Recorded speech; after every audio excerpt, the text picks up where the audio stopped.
कि इस देश को बनाया है गरीबों ने, इस देश को बनाया है मजदूरों, किसानों ने, इस देश को बनाया है महिलाओं की मेहनत ने, इस देश को बनाया है छात्र आंदोलन के नेताओं ने, और देश की राजनीति को लोकतांत्रिक बनाया है यूनिवर्सिटी और विश्वविद्यालय से निकलने वाले छात्रों ने। क्या इन सब में कोई आरएसएस की भूमिका है? और अगर नहीं है और कायरता का इतिहास है तो उसको याद रखिए, आपको सुधरने से कौन रोक रहा है? आप सुधरिए, आप बदल जाइए, अपनी नीतियां, अपने निर्णय, अपने तौर तरीके, अपने नफरती भाषण और अपने नफरती एजेंडों को छोड़ दीजिए। देश आपका स्वागत करता है। आइए हमारे देश में एक धर्मनिरपेक्ष राष्ट्र की तरफ बढ़ते हैं। अगर यह पदवी आपको पद से गुरेज है, आप धर्मनिरपेक्षता के खिलाफ हैं, आप हिंदू मुस्लिम और समाज के हर अमीर गरीब के बराबरी के खिलाफ हैं, आप औरतों की बराबरी के खिलाफ हैं, तो आप इस विशेषण से सुशोभित होने से क्यों हिचकिचा रहे हैं कि आप कट्टरपंथी हैं, आप नफरत के सौदागर हैं, आपका धंधा जो है हिंदू मुसलमान को बांटने से होता है, आपका धंधा व्हाट्सएप यूनिवर्सिटी खोलने और मौजूदा विश्वविद्यालयों को बंद करने से चलता है, आपका धंधा समाज के हर तबके में नफरत और बंटवारा फैलाने से चलता है। इस तमगे में आपको क्या दिक्कत है? आखिर उसी तमगे ने तो आपको इस देश का शहंशाह और बहुमत की सरकार बनाई है। तो फिर इन चंद पंक्तियों में क्या रखा है जिसको बदलने के लिए आप आतुर हैं? नमस्कार दोस्तों, मैं अजय प्रकाश और आप देख रहे हैं जनज्वार। आरएसएस और भारतीय जनता पार्टी पूरे देश में पढ़ाने लिखाने का संस्कार बदल रही है। वह इतिहास से लेके वर्तमान तक में अपनी दखल चाहती है। इसमें कोई संदेह नहीं कि भारतीय जनता पार्टी बहुमत की सरकार में, केंद्र में है और कई राज्यों में भी है। जाहिर तौर पर उसकी राजनीतिक ताकत बड़ी है। लेकिन क्या राजनीतिक ताकत का बढ़ना एक देश के ऐतिहासिक सच को बदल देता है या इतिहास को बदल देता है? मैं दोस्तों मुगलों को चैप्टर से हटाने की बात वाली बहस पर नहीं हूं। ना मैं ये कह रहा हूं कि वहां से क्यों चैप्टर हटाया गया, बल्कि उस पर बहसें आपने सुनी है।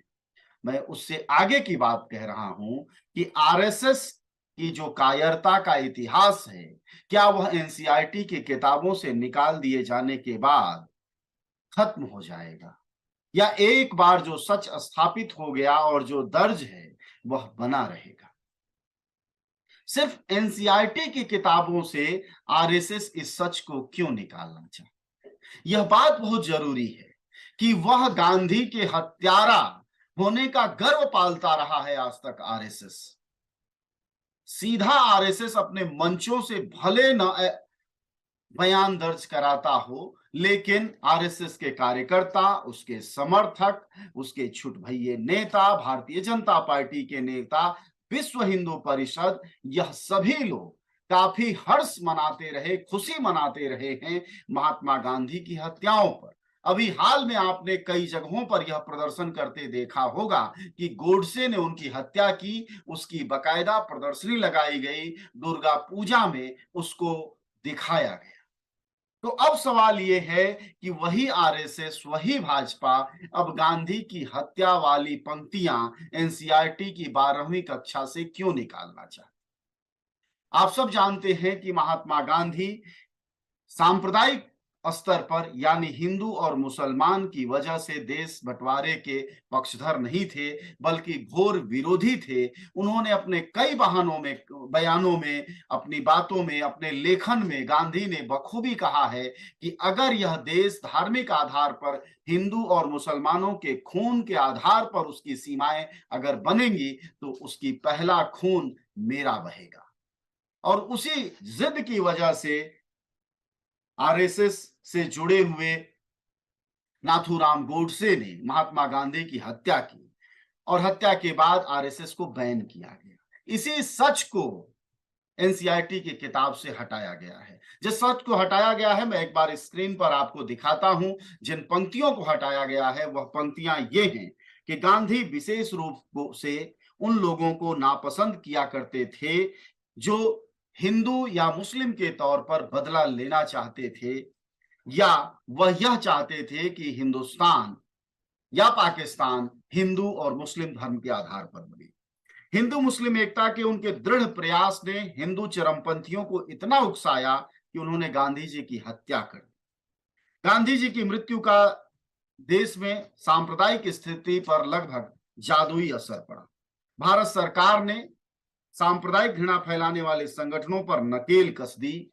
राष्ट्रीय स्वयंसेवक संघ जैसे संगठनों पर कुछ समय के लिए प्रतिबंध लगा दिया। यह छपा हुआ है एनसीईआरटी की 12वीं की किताब में। इस हिस्से को अब भाजपा की सरकार ने हटा दिया है कि हमारे विद्यार्थी, हमारे युवा सच न जान पाए और वह व्हाट्सएप यूनिवर्सिटी के जरिए उटपटांग ज्ञान हासिल करें। यह कोशिश है, यह साजिश। पर सवाल यही है कि क्या सिर्फ पंक्तियां बदल देने से कायरता का इतिहास वीरता में बदल जाएगा क्या? अगर आरएसएस ने आजादी की भूमिका में सकारात्मक भूमिका नहीं निभाई, अगर आरएसएस से जुड़े हुए लोग और उसके संगठनों से जुड़े हुए लोग या उसके लाइक माइंडेड लोग अगर माफी मांगते रहे, तो क्या इतिहास बदल जाएगा? वीर सावरकर ने अगर अंग्रेजों से माफी मांगी है, तो क्या हम उनको योद्धा घोषित कर देंगे? संभव है यह सब आरएसएस करे, क्योंकि वह राजनीतिक ताकत में है और राजनीतिक ताकत इस देश में सबसे ज्यादा हावी होने की स्थिति में है। रही बात अदालतों की और ईडी सीबीआई की, तो आप सबसे मैं पहले भी कहता रहा हूं, पिछले वीडियो में तो बकायदा हमने कहा कि क्या भाजपा कार्यालय बन गई हैं अदालतें। ईडी सीबीआई की दुर्गति आप देख रहे हैं कि 95% मामले और मुकदमे, कार्रवाइयां और छापे सिर्फ विपक्ष पड़ रहे हैं।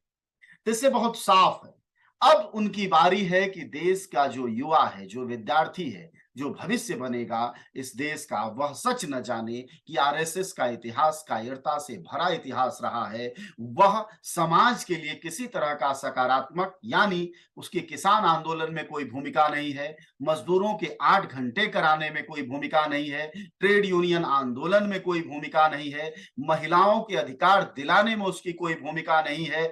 आरएसएस की भूमिका दलित और ओबीसी अधिकार दिलाने में नहीं है, मंडल कमीशन यानी आरक्षण दिलाने में उसकी कोई भूमिका नहीं है, यहां तक कि दलित मुक्ति के जो प्रयास राष्ट्रीय स्तर पर हुए उसमें उसकी कोई भूमिका नहीं है। क्या इन सारी कायरताओं को सिर्फ इस आधार पर आरएसएस बदलने में सफल होगी कि वह किताबों के नुक्ते बदल देगी?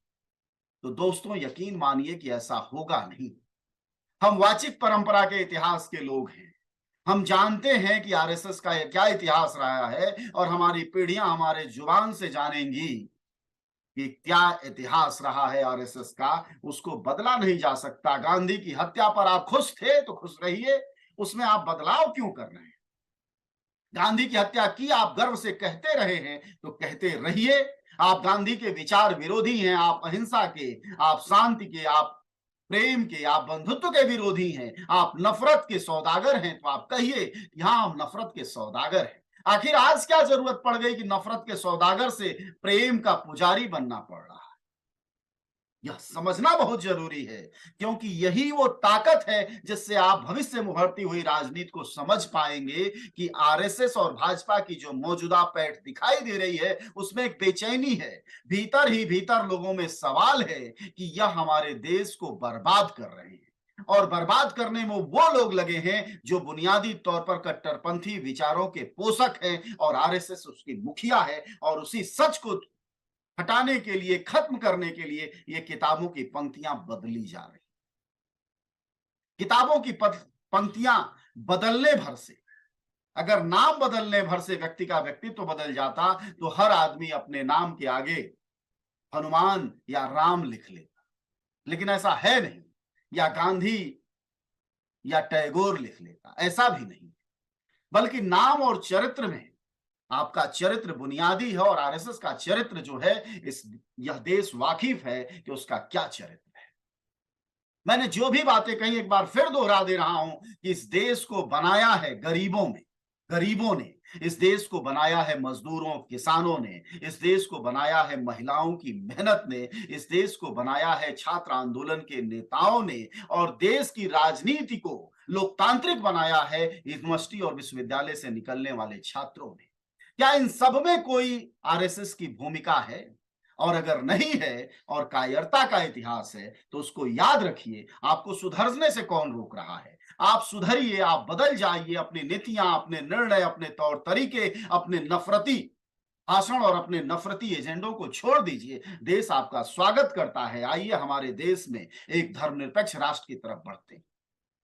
अगर यह पदवी आपको पद से गुरेज है, आप धर्मनिरपेक्षता के खिलाफ हैं, आप हिंदू मुस्लिम और समाज के हर अमीर गरीब के बराबरी के खिलाफ हैं, आप औरतों की बराबरी के खिलाफ हैं, तो आप इस विशेषण से सुशोभित होने से क्यों हिचकिचा रहे हैं कि आप कट्टरपंथी हैं, आप नफरत के सौदागर हैं, आपका धंधा जो है हिंदू मुसलमान को बांटने से होता है, आपका धंधा व्हाट्सएप यूनिवर्सिटी खोलने और मौजूदा विश्वविद्यालयों को बंद करने से चलता है, आपका धंधा समाज के हर तबके में नफरत और बंटवारा फैलाने से चलता है। इस तमगे में आपको क्या दिक्कत है? आखिर उसी तमगे ने तो आपको इस देश का शहंशाह और बहुमत की सरकार बनाई है। तो फिर इन चंद पंक्तियों में क्या रखा है जिसको बदलने के लिए आप आतुर हैं? यह सवाल इतिहास का है और वर्तमान तक बना रहेगा दोस्तों। इसलिए सोचिए इस पर कि आरएसएस की वह कौन सी नाभि है जिस पर कि राम को तीर चलाना बाकी है। वह चीज क्या है जिससे आरएसएस और भाजपा डर रही है? वह इतिहास पर बार बार चोट क्यों कर रही है?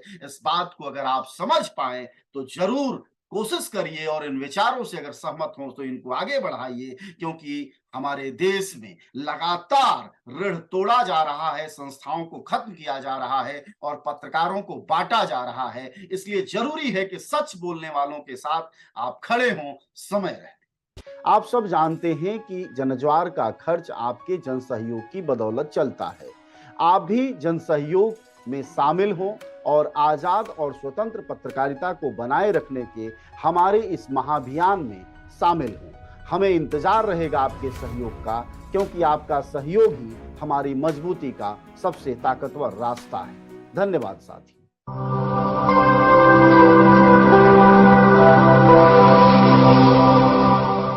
जनज्वार जनता की मीडिया।